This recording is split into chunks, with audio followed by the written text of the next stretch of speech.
live. I hope to be doing more of these as time goes on. But let's just get right into it. I'm going to just kind of get right into it, and then I'm gonna check a few things in a couple of moments. But let's just sort of get started. Kash Patel is an alcoholic, I think. The FBI director is according to the Atlantic, or reporting from the Atlantic, the FBI director may be too drunk and too unavailable to do his job. Now, I don't think this is a surprise to anyone, certainly not me, but it does appear to be the case. That's one of the things we're going to go into today. Second thing I think we're going to cover today is obviously the latest Iran updates, which, surprise, surprise, is the village idiot Donald Trump lying about progress, just making up, deal agreements with the Iranians that the Iranians are refuting, that aren't just making up things that aren't true, just to obviously affect the markets, to try to will his intentions upon these negotiations, to try to just make them happen the way he wants to have them happen magically. We'll get into that in a second. So let me bring up the Instagram. Let me bring up the Xenocracy live on Substack. Here we go. Just so I can see everybody's comments. And let me get Instagram rolling too. It'll just take a moment. Live on Substack. Here we go. All right. So here we've got Xenocracy up. Let me just put this over here so I can hopefully see the comments. Oh, hang on before I put that over there. And let's go live on Instagram. Okay, and now we appear to be live on Instagram as well. Also, we're live on YouTube today, and I don't even remember where we're multi-streaming to. Let's take a look here. Instagram, Substack, and YouTube. So we're not live with Facebook today. No offense, Facebook. It's okay. So where do we start today, guys? Let's because I've been speaking extensively about the war in Iran. I'm actually so tired of talking about it at this point. But it doesn't mean we're not going to cover it. But there's got to be other news out there. There's got to be other things to focus on beside the war in Iran.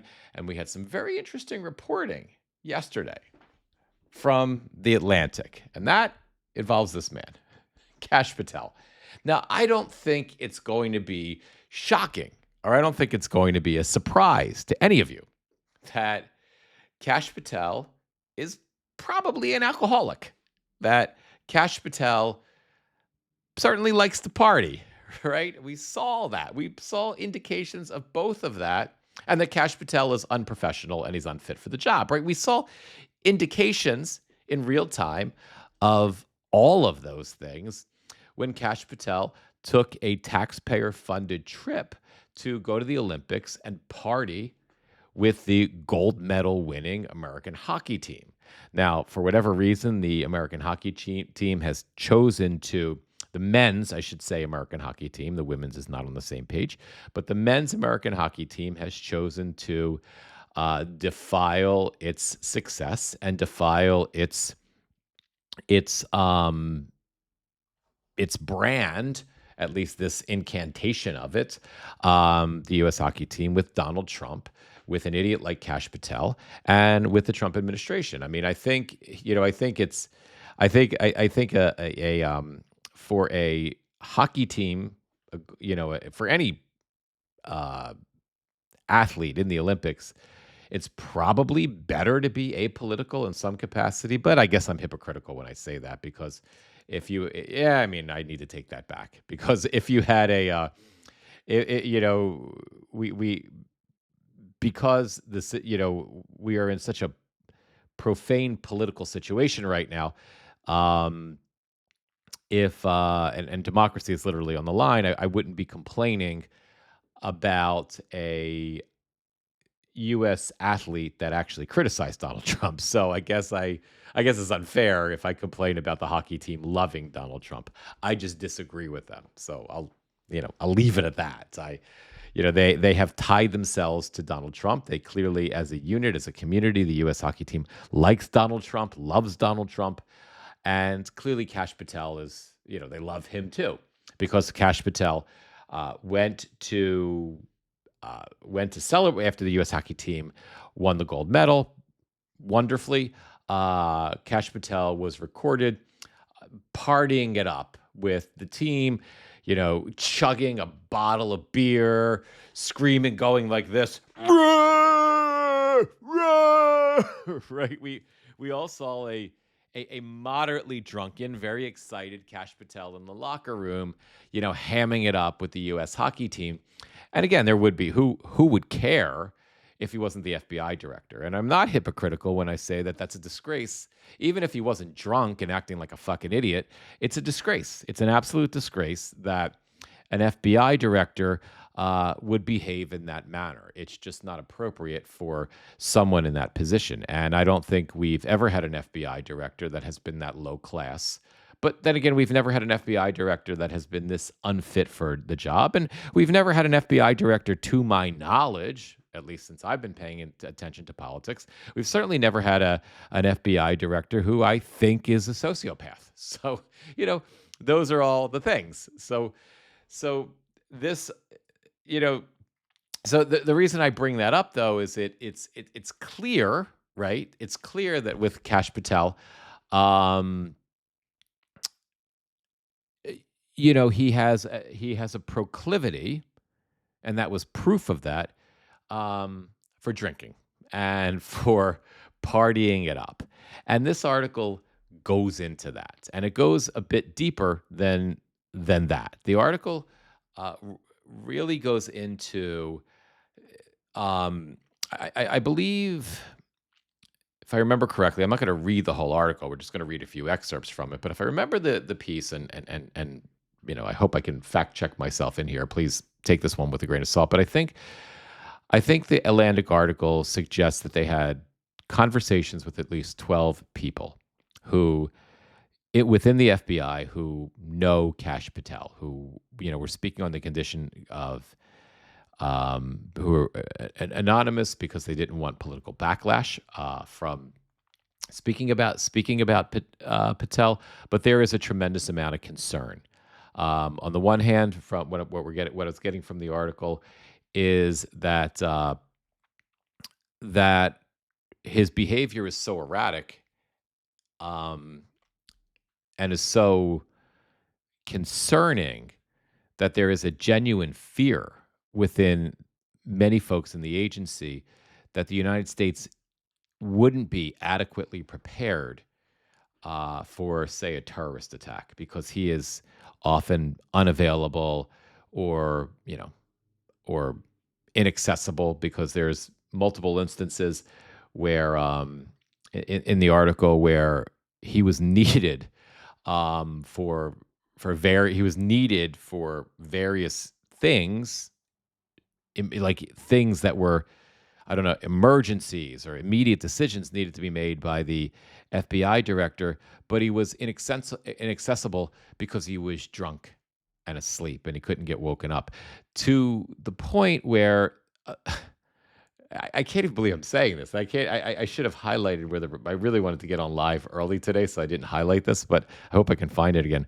Where I think it was, he likes to go to Las Vegas and get drunk, where the FBI actually had to bring a SWAT team in to sort of, because they couldn't get into the hotel room or whatever room he was in because it was locked down. They couldn't wake him up.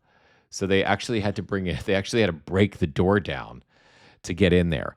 Secondly, just before the village idiot Donald Trump initiated the batshit stupid war in Iran, Kash Patel fired a whole slew of counterterrorism, counterintelligence agents for whatever reason. These were the people who would keep us safe from, say, Iranian terrorist cells that were sleeper cells that were here in the United States, that once we attacked the Iranians deployed, right? But a whole bunch of them were fired just before the war broke out. So it's pretty crazy stuff. Let me just pop over to Substack here because I'm looking at both Substack and Instagram, but I can't look at them at the same time. Um, hey, Gamer Vet Dad. I can't quite see who else is here. We have a little bit of problem. Oh, looks like it's Kimmy. Hey, Gamer Vet Dad. Hey, Kimmy. How are you guys? So let me just read a couple of excerpts. I'm not going to spend a ton of time on this Patel story because it's kind of just reporting. For me, it's really just reporting that seemed to validate what I already knew. It seemed to validate the fact that Kash Patel is nuts, and in addition to being nuts, he is very likely an alcoholic. In addition to being nuts and very likely an alcoholic, he's asleep at the wheel much of the time, and some of the time when he's not asleep at the wheel. When Patel is not asleep at the wheel, he is just not there. He just leaves, apparently. Patel he just goes away to wherever he wants to, and he just can be gone for days at a time. Maybe that's a good thing. On Friday, April 10th, as FBI Director Kash Patel was preparing to leave work for the weekend, he struggled to log into an internal computer system. Patel quickly became convinced that he had been locked out, and he panicked, frantically calling aides and allies to announce that he had been fired by the White House, according to 9 people familiar with the outreach. 2 of those people described his behavior as freakout. So as far as back in April, Patel was panicking because he couldn't get in to, log in, and he thought that the village idiot Donald Trump had fired him. Now, he obviously didn't fire him, but Patel was completely, according to these folks, completely freaked out. Patel oversees an agency that employs roughly 38,000 people, including many who are trained to investigate and verify information that can be presented under oath in a court of law. No shit. News of his emotional outburst ricocheted through the bureau, prompting chatter among officials and, in some corners of the building, expressions of relief. The White House fielded calls from the bureau and from members of Congress asking who was in charge of the FBI. Now, it turned out the answer was still Patel. Patel was still running the show, right? The idiot hadn't fired him yet. But the access problem, according to this article, was apparently just a glitch. Who knows if that's true or not? Maybe it was a glitch. Maybe Patel was fired and then not fired, because it's not unusual that the village idiot is, you're fired, you're out of here, you're going to be gone, and then, one is not gone. So who the fuck knows in this chaotic administration? But Patel, according to multiple officials, as well as multiple current officials, as well as former officials who have stayed close to him, is deeply concerned that his job is in jeopardy. And then he goes into sort of what the author of this piece goes into about some of his reporting. And also in that little section there, I don't want to spend time trying to dig it out, but it talks about when the reporters for The Atlantic reached out to Patel and for comment, or reached out to the FBI. The FBI's response was something. Oh, here it is. So here was the FBI right here. Let me highlight this for you. The FBI's response was, print it. It's all false. I'll see you in court. Bring your checkbook. I mean, they're such dimwits, right? I mean, they're such asshats. Go ahead and print it. It's all false. We're going to see how that makes you feel. And bring your checkbook. We're going to kick your ass. I mean, it's so ridiculous. The IT lockout episode is emblematic of Patel's tumultuous tenure as director of the FBI. He is erratic, suspicious of others, and prone to jumping to conclusions before he has necessary evidence. That's because I believe Patel is mentally unstable. I felt that from long before this article came out. I think it's, his actions, his behaviors prior to ever being in the Trump administration, subsequently then being in the Trump administration, seem to indicate that he's mentally ill in some capacity. Not to the extent that Donald Trump is, but clearly, he's not just a conspiracy theorist. He's not just a sycophantic lover of Donald Trump, but clearly there is some sort of emotional deficiency that seems to make him predisposed to this kind of conspiratorial paranoia. And that, I think, can be said for many folks in the Trump administration, not just Patel.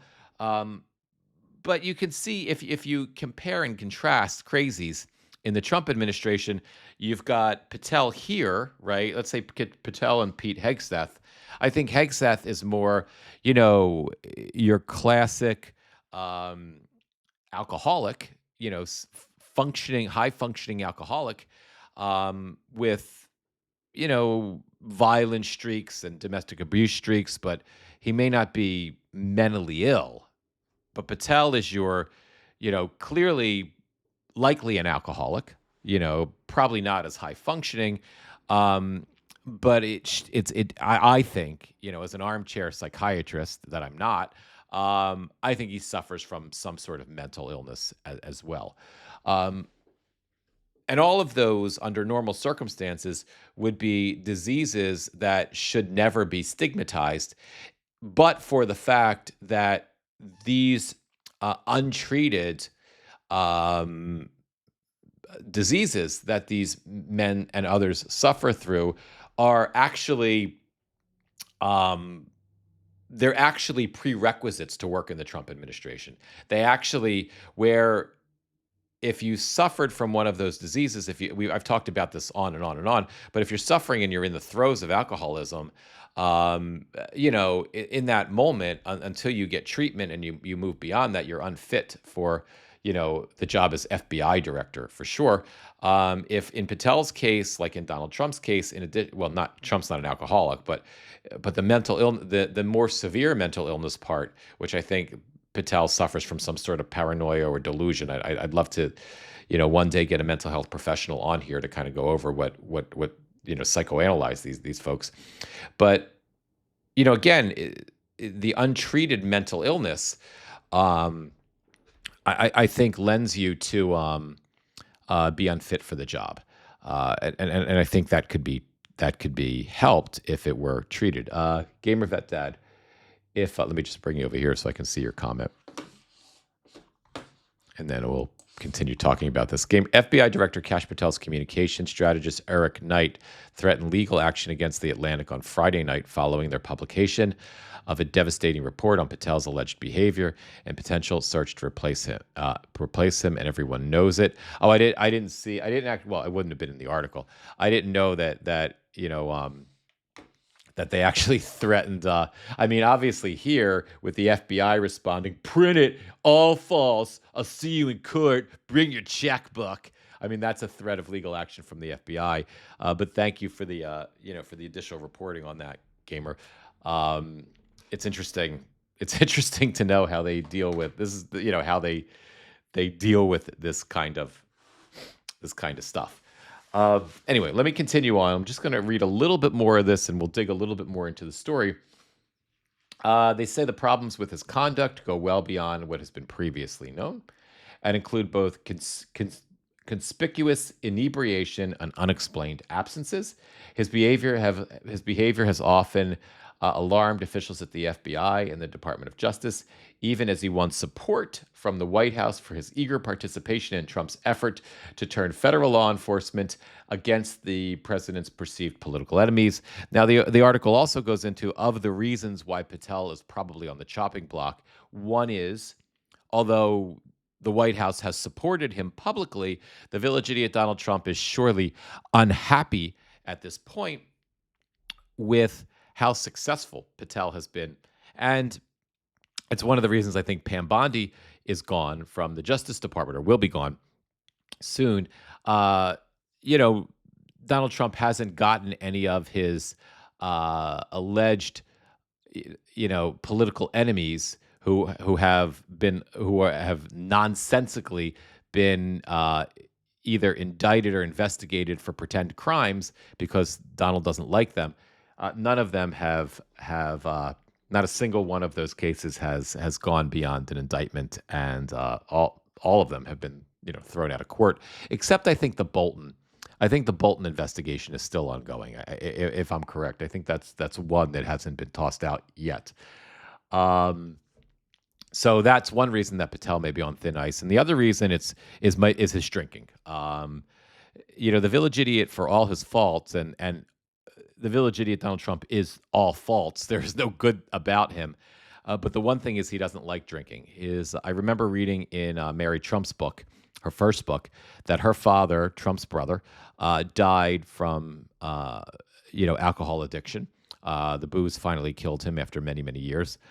And I guess Trump doesn't like that. I do. One of the few things I believe about the idiot is that he doesn't drink. And he doesn't like. There's been ample reporting that he disdains drinking. He disdains drunkenness. So Patel publicly drinking, I'm sure that didn't bode well for, if the idiot's already mad at him because Patel hasn't effectively investigated and made up crimes. For Trump's perceived, to get Trump's perceived enemies. If that hasn't been the case, I'm sorry, guys. I just want to hang on. I just lost my train of thought here. If that hasn't been the case, then you add the public drinking, and that's certainly something that's going to ruffle the idiot's feathers. Anyway, let me just get back to some of the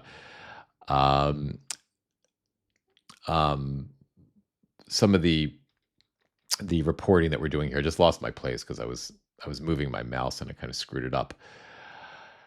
Oh, let me just pop ahead. Inside the FBI, which had been wounded by a number of scandals, many hoped that Patel could bring the Bureau a fresh start. We knew better than that.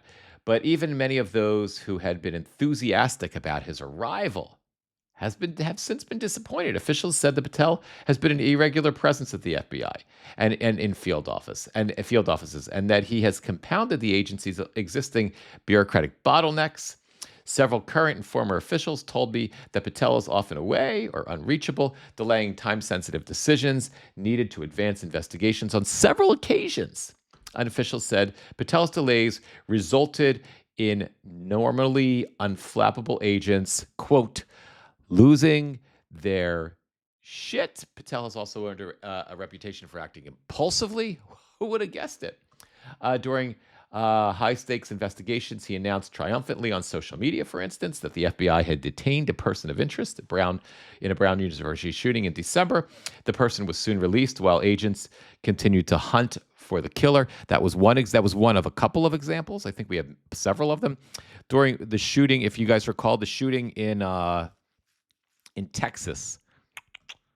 I don't remember if it was Corpus Christi. I don't remember the town, but it was where a sniper shot and killed 3 migrants as those migrants were being led into by ICE agents into a detention center. And Patel tried to spin the story immediately within an hour by, first of all, showing us posting pictures of evidence on X of bullets that were allegedly used in the shooting, saying that the shooter had engraved or somehow like sort of engraved into, or I can't think of the right word that I'm looking for, but etched into the bullets anti-ICE messages. I don't know if it was like said "fuck ICE" or whatever, but and then showed the pictures of those bullets, and he's so fucking crazy, and he might have been drunk at the time. It was obvious. We were live, real time, when that story broke. I still remember it like it was yesterday, and we looked at those pictures live because it happened. It just like within when he posted those pictures, we looked at them, and it was clear and obvious that they were written with a blue Sharpie. Right? You could tell right away that these bullets that these etched ramblings apparently from the crazed liberal maniac who just happened to accidentally shoot three migrants from a rooftop, very far away, right? Just accidentally murdered the migrants and just didn't manage to hit the ICE agents that they were supposedly after. Um, Somehow, they had um, etched these, took the time to etch these messages into these bullets that was clearly written in blue, with a Sharpie, which is not etched. The article goes into the fact that there is speculation in that instance and in other instances that Patel might have actually been drunk. Well, and I didn't think of. Of all of the entertaining and amusing things that I think might have been the case when Kash Patel does the crazy shit that he does, uh, I didn't think that he was drunk. But now it makes perfect sense. And by the way, guys, I think this reporting is certainly accurate. I buy into the reporting, hook, line, and sinker. Um, but to make it further credible that Patel is, on Donald Trump's shit list, because everybody winds up on Donald Trump's shit list at one point or another. But to clarify that point, we haven't seen Patel. Patel is has loved in the beginning to prostitute himself in front of the cameras. Like Donald Trump, Patel wanted to be famous. He wanted to be a star, right? He was a podcaster prior to this. I guess I'm as much of a narcissist as he is. I like being in front of the camera on my lives, and I like video. I enjoy that. So I guess I'm trying to build my community as much as I can. So I guess I'd be hypocritical if I were to make the argument that, just because he's FBI director, and he loves to be in front of the camera, there's something wrong with him. But I'll do it anyway. There's something wrong with him because even James Comey, really until the 2016 election, when he fucked things up for Hillary exponentially days before the election, James Comey wasn't like obsessed with the camera, right? Christopher Wray, the subsequent FBI director after him, before Patel, wasn't obsessed with the camera. When Robert Mueller was FBI director years ago during the Bush administration, he wasn't obsessed with being on camera. I mean, you'll see an FBI director come on a decent one, a credible one, a one that's fit for office. You'll see them come on camera during perhaps a press conference with the attorney general when a big case is being cracked or something like that. But it's really a rarity, right, that they get on camera and make public appearances. But in the beginning of Kash Patel's tenure, he couldn't stay off camera. He was getting off on it. He was loving it. He was loving his fame, his fortune. It was a big fucking party for him. To be. Obviously, he was partying in terms of booze as well. But it was a big opportunity for him to be a movie star. And he's not been around. We haven't seen that dipshit in a long time. Right. So, an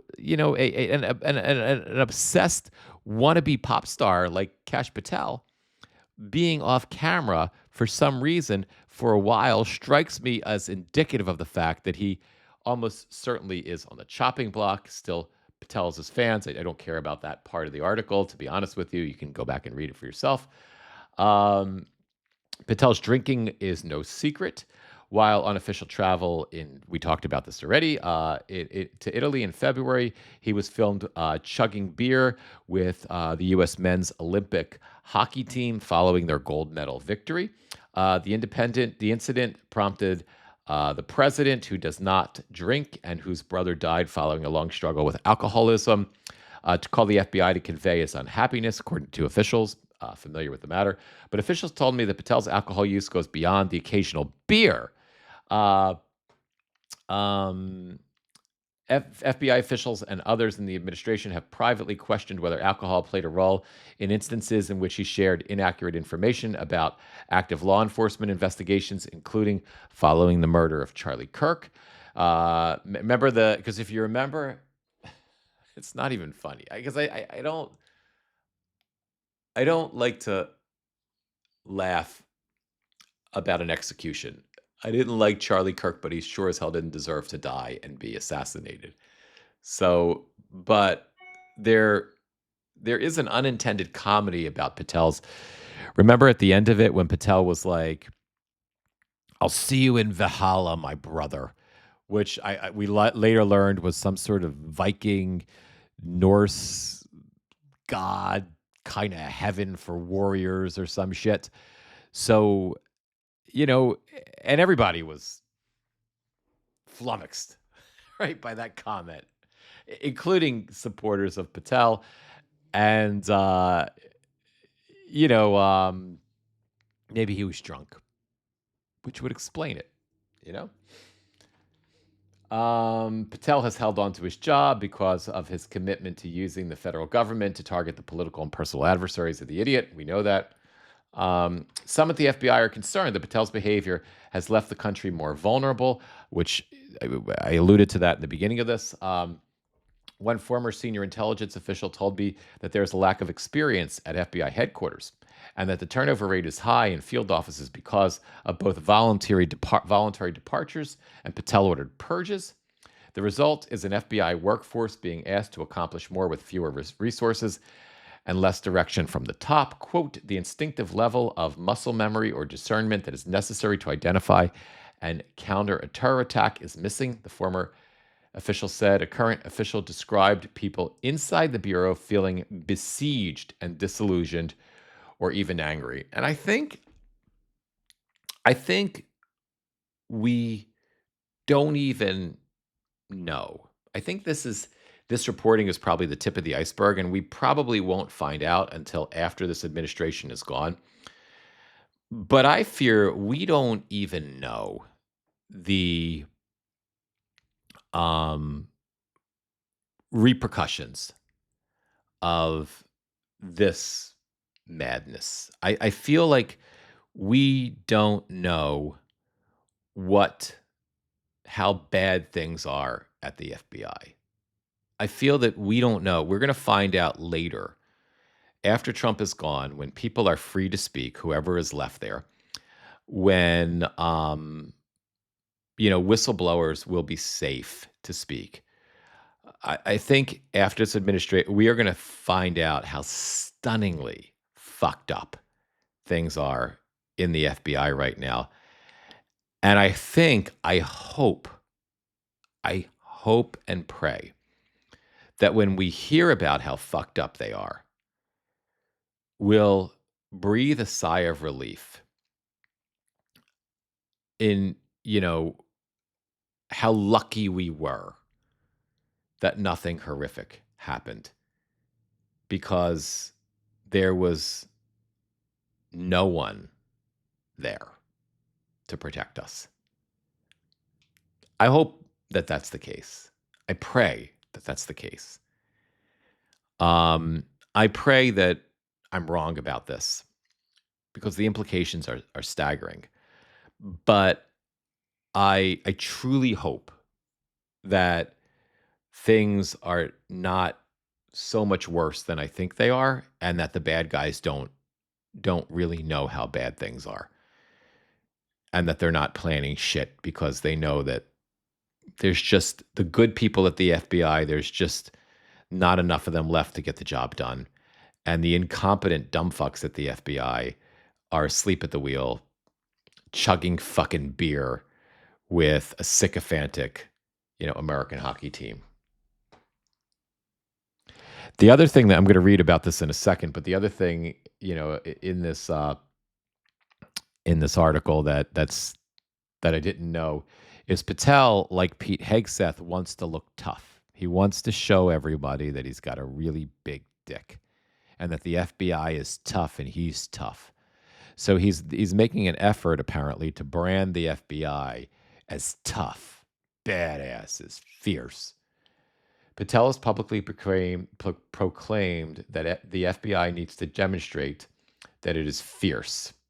And officials I spoke with said that he's fixated on that image in private as well. He recently expressed frustration with the look of FBI merchandise, complaining that it isn't intimidating enough. Do you believe this fucking shit? FBI merchandise. Merchandise, if I read between the lines in that reporting, and I don't know if it was just a particular semantic choice, but merchandise is not though he used Jonathan Lemire used the term merchant. I think Jonathan Lemire is the author of this. I'll have to double check that, but use the term merchandise, um, which is not uniform, right? Which is not gear, I would think. So if Kash Patel is obsessed with merchandise, then I would assume it doesn't mean that he's obsessed with, when the FBI, you know, raids somewhere, right? Agents have their, those jackets on that just have in yellow writing. I think it's yellow, plain yellow text, FBI, right? And they have their hats on sometimes that says FBI, and that's their uniform. So if the reporter here is using the term merchandise the way I understand merch to be, it's the shit that we buy, right? You can go, if you go in New York City, and you go to any New York City souvenir shop for tourists, you can find NYPD hats, you can find FBI caps, right? You can find NYPD like jackets and FBI jackets. So again, I could be completely off base and not know what the fuck I'm talking about. It wouldn't be the first time, but if they're talking, if Kash Patel is talking about brand and merch, I think it means he's obsessed with the shit that you and I can buy to like wear, right? To celebrate the FBI with our apparel decisions, right? And he wants that to look more fierce, more tough. So is he going to change the FBI logo to look tough and mean and fierce, on shit that we buy? Right?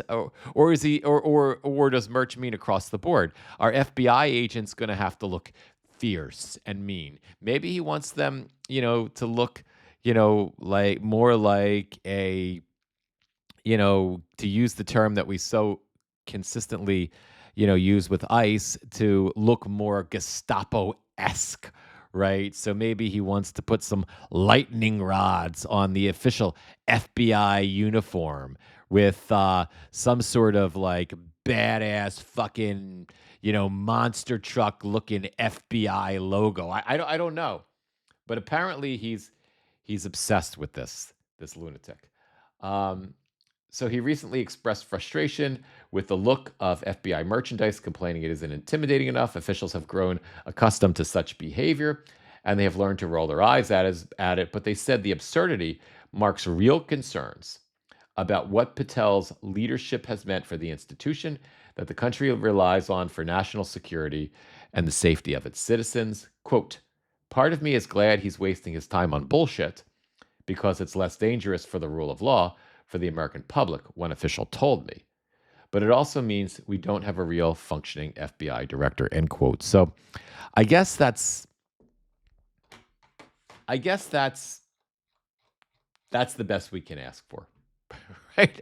I guess maybe if there's, the name of this community is called Zenocracy, right? And if there's a Zen part of saving democracy, which was the intent of me creating the name Zenocracy, it's that we're going to be okay because they're all idiots, right? It's that we're going to be okay. Do what you need to do. Come here, go to my, attend these lives, meditate, vent, do whatever you need to do to sustain your mental health. But just remember, we're going to be okay. And I guess that's kind of the story there is,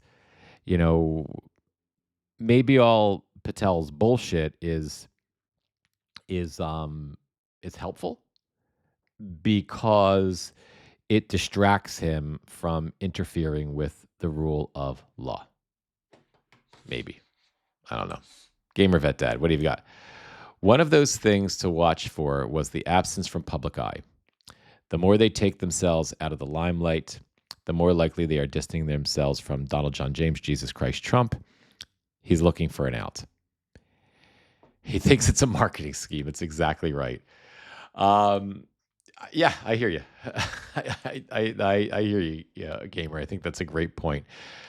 All right, my friends, I wanted to cover some of the Iran stuff, but I need to keep this live this morning. I'm trying to keep the lives short and tight. So I may squeeze in another live later today, and I'll be posting about some of the absurdities of Iran on my socials. Well, let me just, I just have a quick, if I can find it. I wrote a piece. Here's a, I'm starting to do some writing again. Here's a short piece on my Substack that I wrote in the middle of the night last night. Full disclosure, I write with the help of AI now because it just, I am a writer. I was a reporter for several years, and I can write articles, but I'm trying to work smarter, not harder. So I use ChatGPT and Perplexity to help draft my articles, and then I go through them again, and I sort of rewrite them and clean them up a little bit or edit them, and then I move them back into the AI, and I really get these tight, short articles, and I just love it. And it's, I've surrendered being a purist at writing because this is way more efficient, and the writing is so much better. So basically, the short version of the story is Donald Trump told us yesterday that it was a fantastic deal. The Straits of Hormuz are opened. The Iranians will never, they're never going to close it. They're never going to close it again. It's never going to happen. They'll always be opened. And other types of bullshit about how well the deal was going. It was all nonsense. The Iranians came out, refuted every bit of it. And I think the idiot said that there was going to be mutual control of the Strait of Hormuz. The Iranians basically came out later last night and said, fuck that. That's all bullshit. None of that is true. There has been no agreement. We are nowhere near an agreement. Messages are being sent through the Pakistanis. We appreciate the Pakistanis' efforts to engage in these negotiations.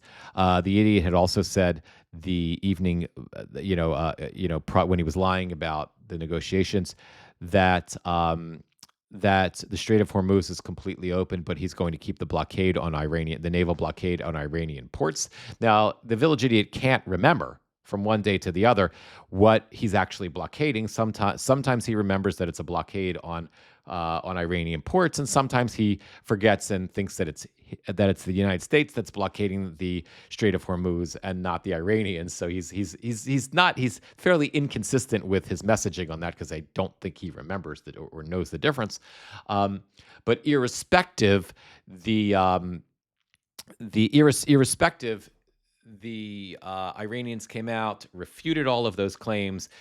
This morning, there was some reporting that the Iranians are going to close the Strait of Hormuz again. So if you were getting excited, because their argument was, because we're negotiating but not negotiating with this idiot, and if this idiot expects us to open the strait completely to commercial traffic like we did yesterday, like we said we would, but then he's going to make the argument that he's going to continue to blockade our ports. In essence, that's nonsensical. And we're going to shut down the Strait of Hormuz again, which apparently they're doing. So if you were excited, as I was, or at least a little bit relieved, thank God the killing is done. I wish this whole fucking stupid war would end, but at least the killing in Iran and Lebanon has stopped for the moment, and let's pray that that remains the case. The hope that our gasoline prices at the pump was going to decline exponentially may be a shattered pipe dream for now, because with Trump negotiating through imaginary deals that aren't real, trying to will his deal-making genius upon the situation, the Iranians, that isn't working. And so unfortunately, if Iran closes up the strait today, like they say they're going to do, you're not going to see any fluctuation from gas prices. All you're going to see is the markets react. All you're going to see is the commodities market shift again. And I think, I don't know if the price of oil is at 85 or $90. It'll bounce back up to 110 or 105 or 90 or whatever the hell. And you'll see the stock market dip again. It's just an emotional roller coaster on the stock market. And I think the oil prices will kind of stay set because they might have declined by a couple of cents but after the Village Idiot nonsensically told us how great the negotiations were going, and then after the Iranians actually told us yesterday they were going to open the Strait of Hormuz, the price of oil thankfully dropped by like 10 to 15%, but it wasn't quick enough for us to see that at the pump. And so everything I think I guess, I mean, I'm a pretend, economist, I'm cosplaying one right now for you, but watching how the economy is being affected by this war, I think we can all speculate what's going to happen. I can't imagine oil prices will spike again unless the war starts again. It seems like they're set at those $100 a barrel levels. And we're just going to see the commodities market kind of jerk around and the stock market jerk around, which will make commodities traders really rich and make big stock traders really rich who are trading the oil patch. But for the rest of us, we just have to contend with consistently high gas prices. Anyway, point is, please check out my article at xenocracy.news. I'm writing more of them now. If you're here on one of our other socials, if you're here on Instagram or YouTube, please consider coming over to Xenocracy as well. It's at xenocracy.news on Substack. Please subscribe. You'll get these lives. You'll get exclusive access to all of my interviews. I do the interviews live or recorded on Substack only. And then they kind of rest. The recordings rest on Substack, and then some days later I do put them on YouTube. But Xenocracy is our home, it's our primary headquarters for my work, and you can come over there. You can subscribe for free if you are currently a free subscriber.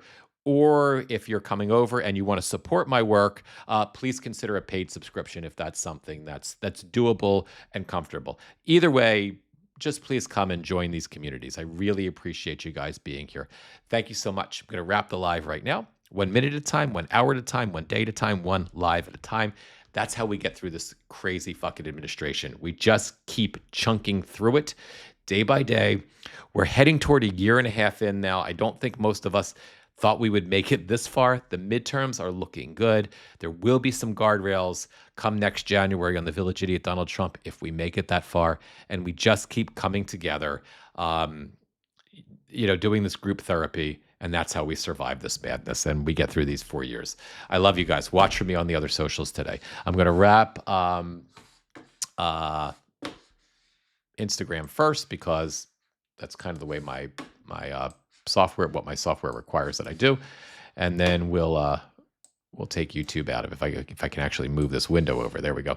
All right, Instagram, love you guys. Thank you for being here. I'll see you again soon. Okay, and Instagram has left the building, my friends, and now let's wrap up. Oh, so Gamer Vet Dad, his last appearance was 3/18. I didn't see that comment. So that was Gamer Vet Dad is commenting on Kash Patel. Anyway, be well, everybody.